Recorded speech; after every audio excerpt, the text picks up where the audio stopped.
Bestil sommerferien på spis.dk og få børnerabat på op til 70%.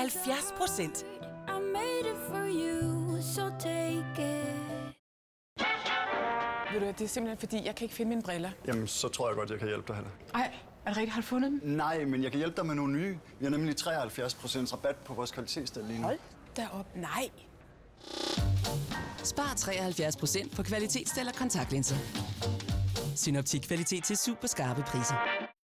Skal du være slank i 2014? Hej, jeg hedder Jeanette. Jeg har tabt mig 7 kilo ved hjælp af personlig vejledning med slankedoktor.dk. Kom ind og bliv en del af slankefællesskabet. Vil du også have succes med dit vægttab? Så tilmeld dig slankedoktor.dk i dag. Tab 7 kilo på 7 uger for kun 7 kroner om dagen. Lige nu får du en tidsløs slankekalender med for kun 0 kroner. Slankedoktor.dk. Tab dig med garanti.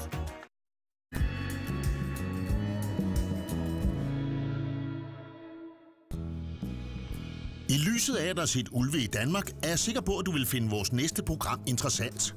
Her får du Tysklands vilde ulve.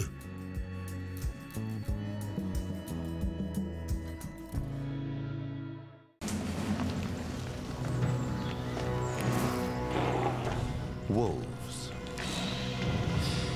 Wherever they appear, danger threatens.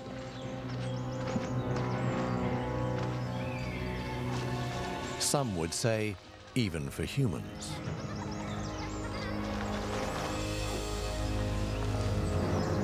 The weakest in the pack is the whipping boy. It only survives by extreme subservience. The dominant pair rule over the others. These phenomena have often been observed in captivity. But does this struggle for supremacy in the pack also exist in the wild? For many years, it wasn't possible to study wolves in Germany in their natural surroundings. Now they've been back 10 years and are spreading out. This film shows how wolves live in the wild. Footage of a kind never before shot in Europe.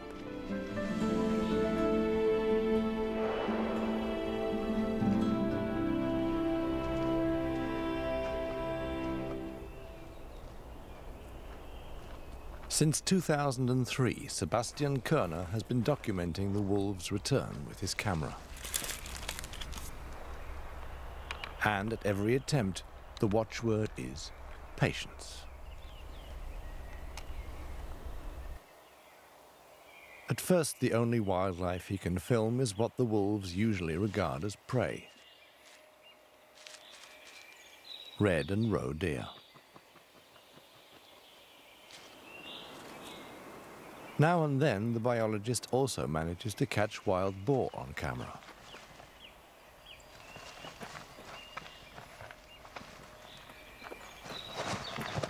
Like the cautious, rare wolves, they are mostly active at night.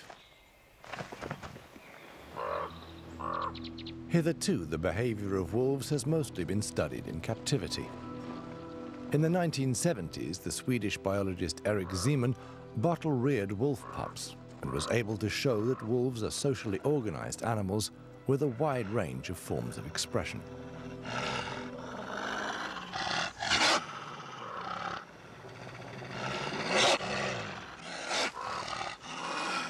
Zeeman also observed that his wolves formed a strict hierarchy.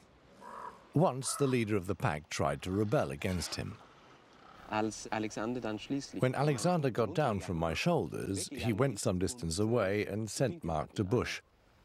Then, so as not to lose my wolfish face, as it were, I had no choice but to go to another bush and urinate on that. On the other side of the Atlantic, someone else had begun studying wolves even before Erik Zeeman.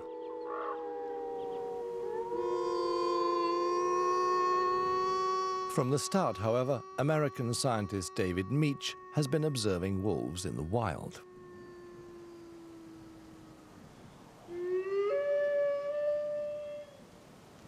To do so, he had to follow them to the remotest places, like the Arctic tundra. Meach is one of the world's leading experts on the behavior of wild wolves.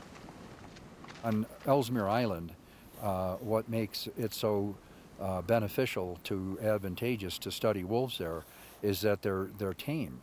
They're not afraid of humans, whereas every other place they're very afraid of people. So I can just sit there and watch their natural behavior. At first, David Meach tried to get his observations to fit the thinking of the time on pack hierarchy. And so we thought, when I did the original book, that that's the normal behavior of wolves. But as I learned more and more about wolves, I found out that really that's not the way packs form.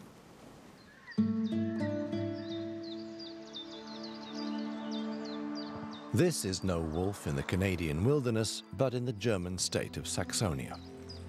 At the end of the 1990s, conservation measures started to take effect. Now there are populations in most European countries, with about 100 wild wolves in Germany. Upper Lusatia. Idyllic countryside borders on gigantic open-cast brown coal mines.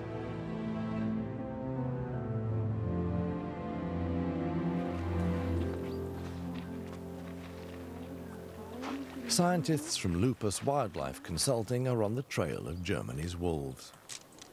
They're collecting data for the Saxonian Environment Ministry. The danger of mistaking dog for wolf tracks is quite large, so Gesa Klut takes special care to document the tracks. Otherwise, it would be hard for other experts to evaluate her data. Gesa is sure the returnees will stay. The wolves will spread across Germany and settle in other federal states, which are at the moment wolf-free. And I'm convinced that they will become a normal part of the wildlife in many parts of Germany in future. For many years, this was not the case. The last wolf in Germany was killed about 150 years ago. They returned across the Polish-German border and were caught on camera by the German Border Authority.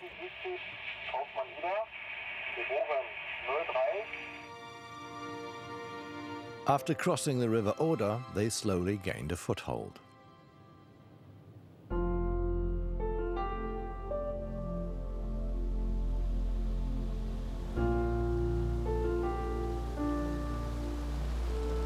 The areas they settled in seemed at first glance unusual, if not unsuitable.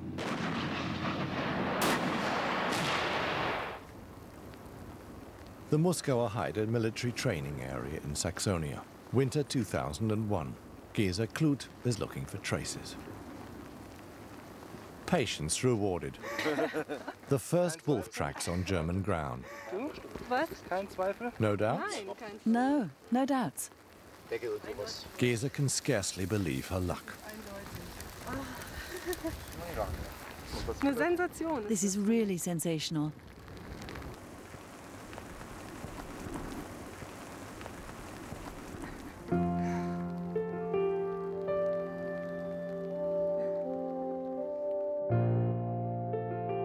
Several months were to pass before these tracks led to the first wolf.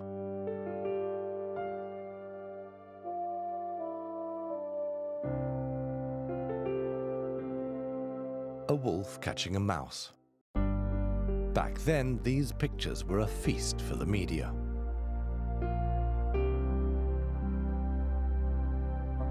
From Saxonia, the wolves went on to colonize rural areas of Germany and have even been sighted close to the big cities of Berlin and Hamburg. And their numbers are rising.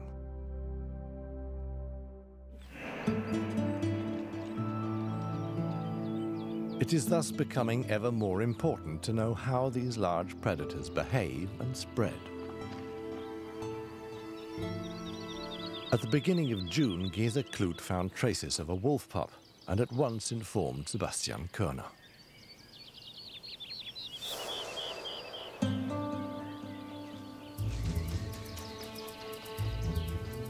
Sebastian has never filmed such young pups. At just 6 weeks old, they're already roaming around on their own.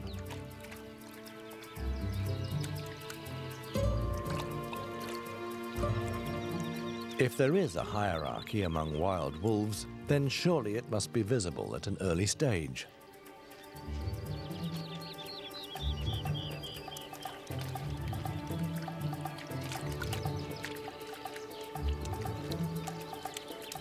But maybe these pups are just too young. At Lupus, all the data on the Lusatian wolves is collected. Gesa discusses with her colleague Ilke Reinhardt where wolf pups have been identified this year. This allows Ilke to deduce where the wolves' territories are located.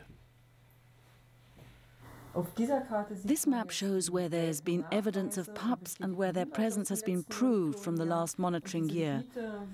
The places where we found this evidence are, as a rule, at the center of the wolves' territories, where the individual packs bring up their pups. A wolf pack's territory in Lusatia covers about 250 square kilometers. In late summer, Gesa and Ilke are looking for a den in which a female bore 4 to 8 pups at the beginning of May. The pack has long since left, and the biologists want to know how deep she had dug. Wow. Gesa, it's here.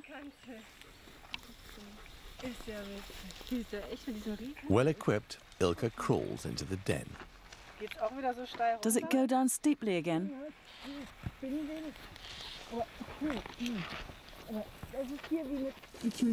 There's something lying here. Maybe some leftover food. Now I'm measuring the chamber. 60 centimeters wide, 1 meter long, and 45 centimeters high. The entrance alone is 2 meters long. A successful day for Ilke and Gesa. Sebastian, however, has to go on looking for wolf pups. Once upon a time, brown coal was mined here. Now it is hoped that a new Lusatian lakeland will fuel an upsurge in tourism. The region even gave the local wolves their name, the Lakeland Pack. It is August, and at the meeting point, the so-called rendezvous site, the 3.5-month-old pups are waiting to be fed. Sebastian finally has some new subjects for his camera and can further pursue the question of hierarchy among wild wolves. Maybe the older pups teach the younger ones the ropes. The biologist decides to call the young female with the slight squint Silberblick. She seems particularly cheeky.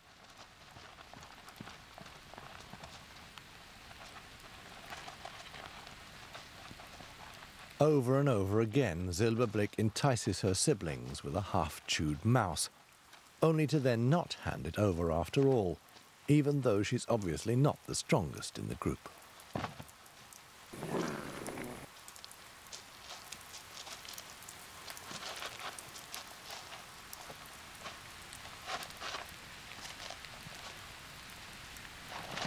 By way of greeting, another strong pup is given some roughhouse by its siblings. Only then can it join in.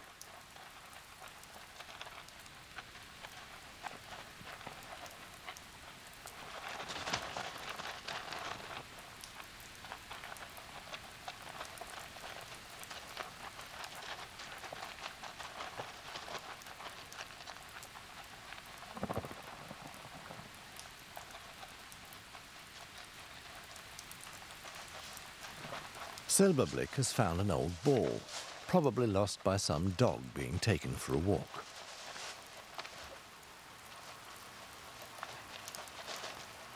This play fighting also has nothing to do with establishing a hierarchy, and those on the bottom poke those up top if the horseplay should suddenly stop.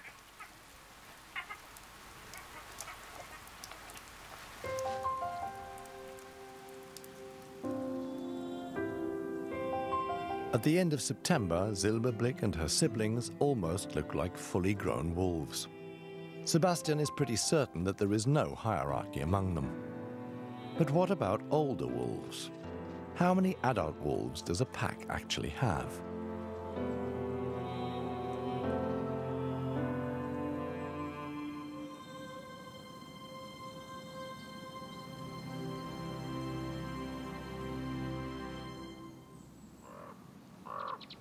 Once again, Sebastian needs all his patience. Not until the following February does he manage to film the adult wolves in the Lakeland pack. The she-wolf is an old acquaintance. Years before, she was leader of another pack.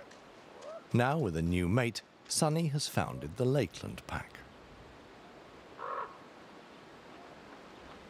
Sebastian gives Sonny's mate the name Rufus because of his red colouring. He is followed shortly by 2 of the pups that were born last May.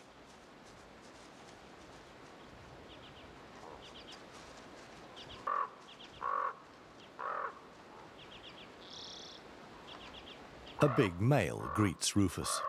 The son confirms to the father that he is still dependent on him for his welfare.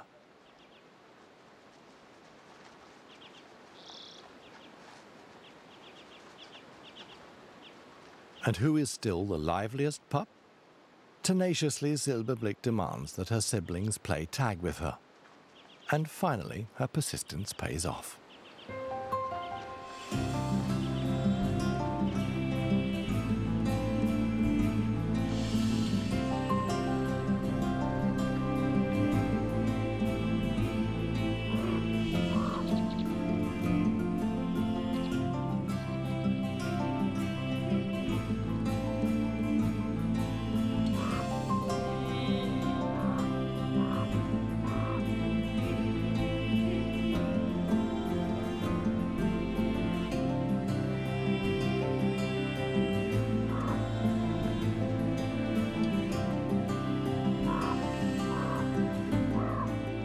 The widely accepted image that wolves form large packs containing many adult animals is thus proved wrong. A wild wolf pack is usually a family, quite similar to a human family in fact. 2 wolves meet, mate, occupy a territory, and then start a family.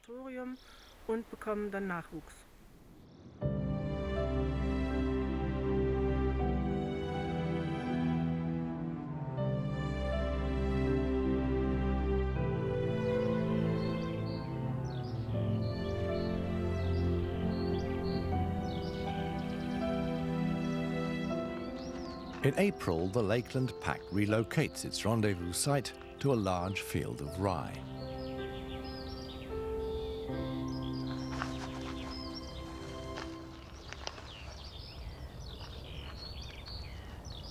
The red deer does don't seem bothered, until Silberblick turns up.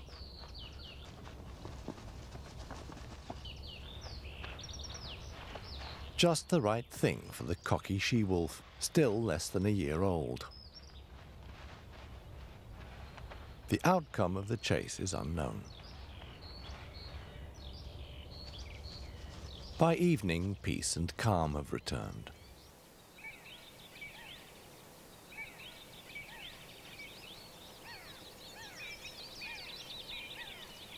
One of Silberblick's brothers is still occupied with smaller titbits and tries to catch a mouse.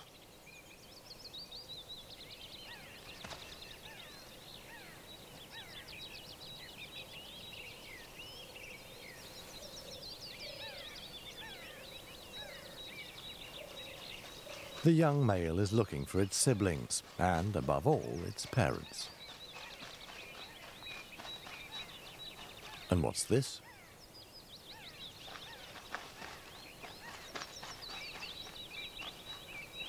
An experienced wolf would have gone long ago.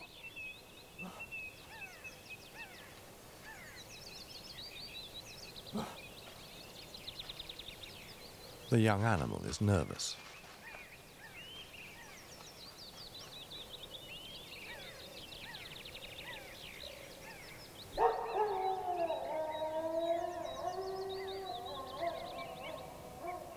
Uncertainly, it calls its family.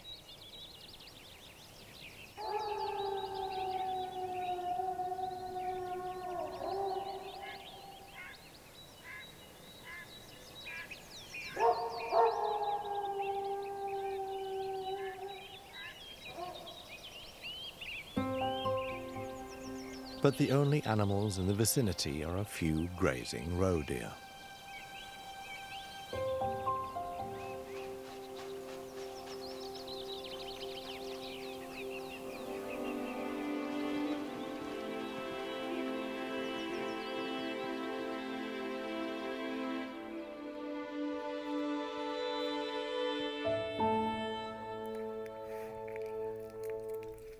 One of Silberblick's sisters is drugged and fitted with a GPS collar, which will now send text messages on the animal's location.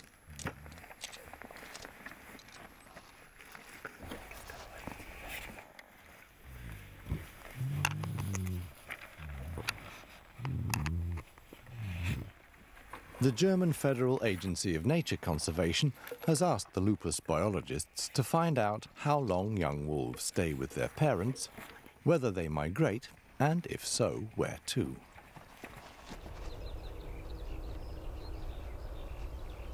Gesa and Ilka called the GPS wolf Mona.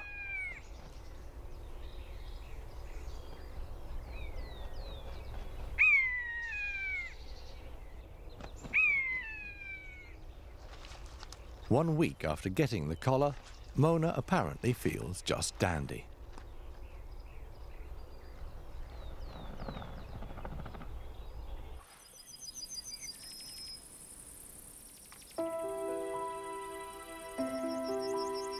It is now June.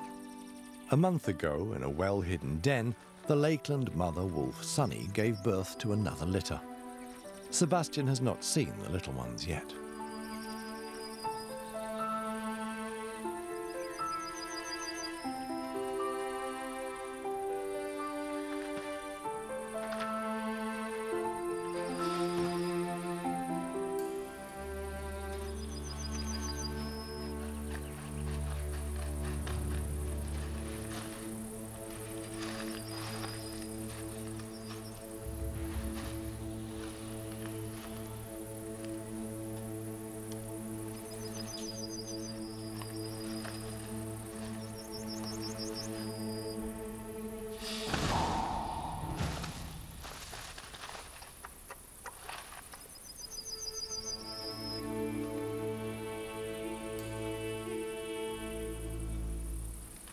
Shortly afterwards, Silberblick turns up. She's limping. Maybe she got hurt in an altercation with a red deer.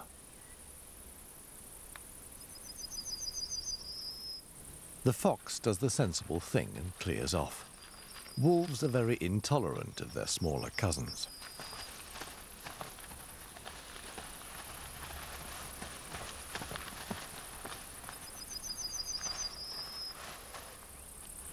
The young wolves, now over a year old, are collecting valuable experiences, still in the safety of the parental territory. A kestrel has spotted a cricket.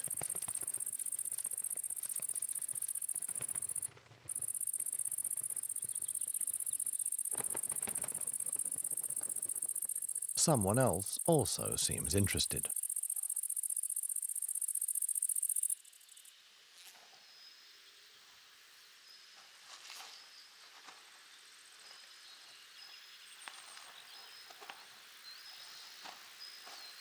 But the cricket doesn't have to worry.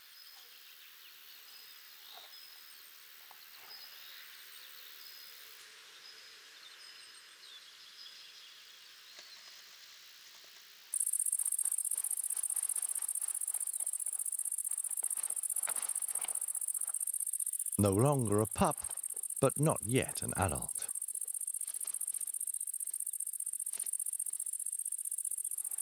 Sometimes the life of a so-called yearling can be pretty boring.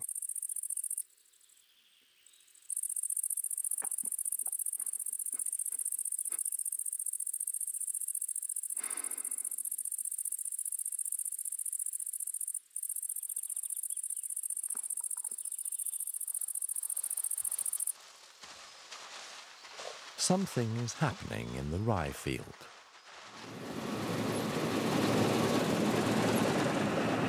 Harvest time.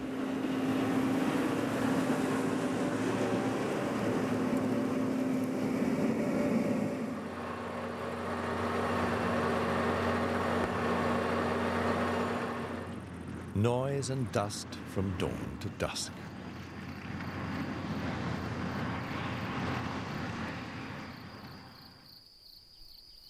Mother wolf Sunny inspects the state of affairs.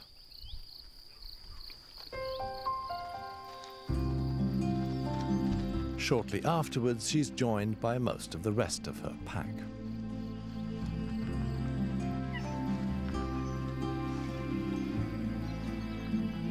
Rufus, the father wolf.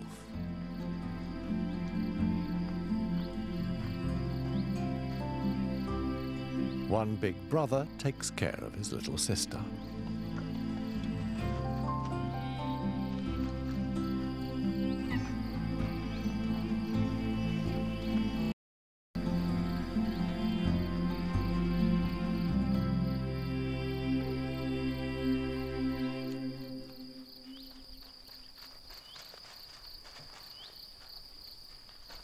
Silverblick has only just missed her pack.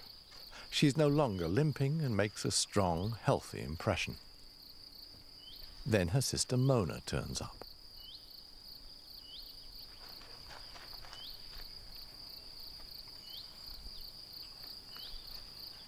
Silverblick takes up a submissive position towards her sister.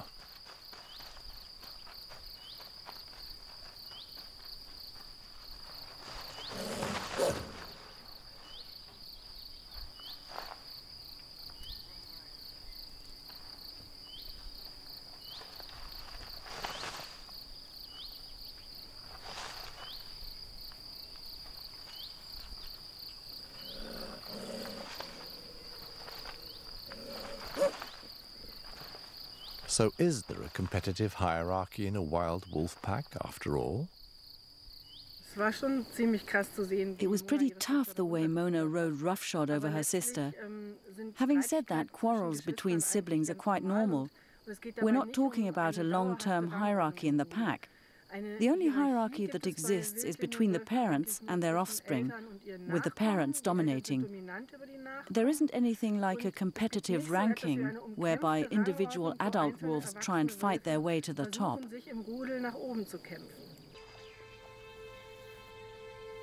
The morning after the harvest. The conflict between Mona and Silverblick seems forgotten. For Sebastian and the scientists, it's becoming ever clearer that the popular school of thought about hierarchies in wolf packs in captivity does not apply in the wild.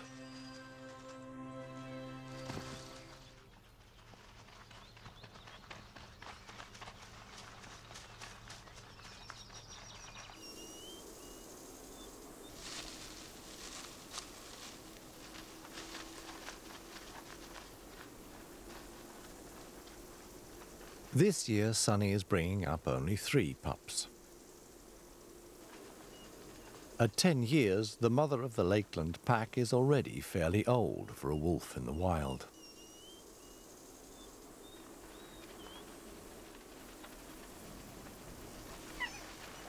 The pups can't deal with a bone this big.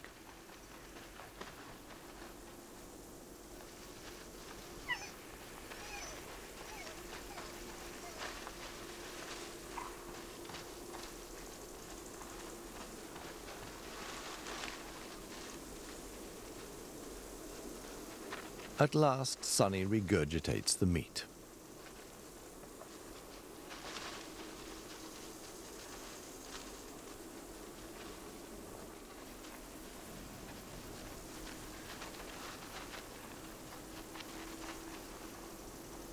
Big Brother again brings up the rear.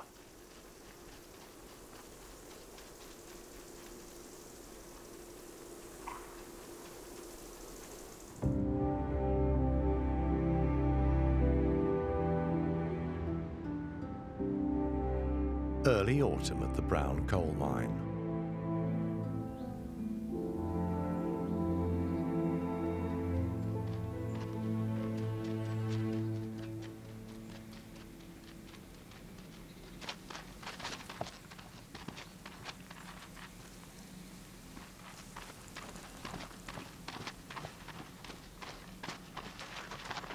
A 1.5-year-old female plays with her younger siblings. This babysitting is good practice for a successful later life as a mother.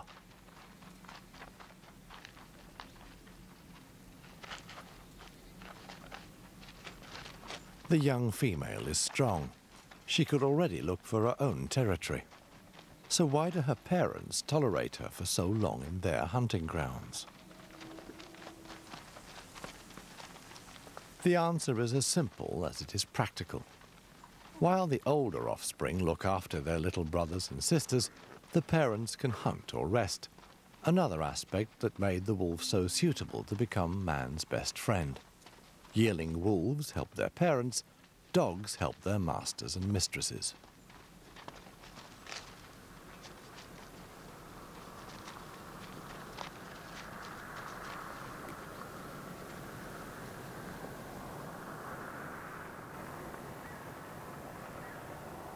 When the car from the security company approaches, Big Sister organises an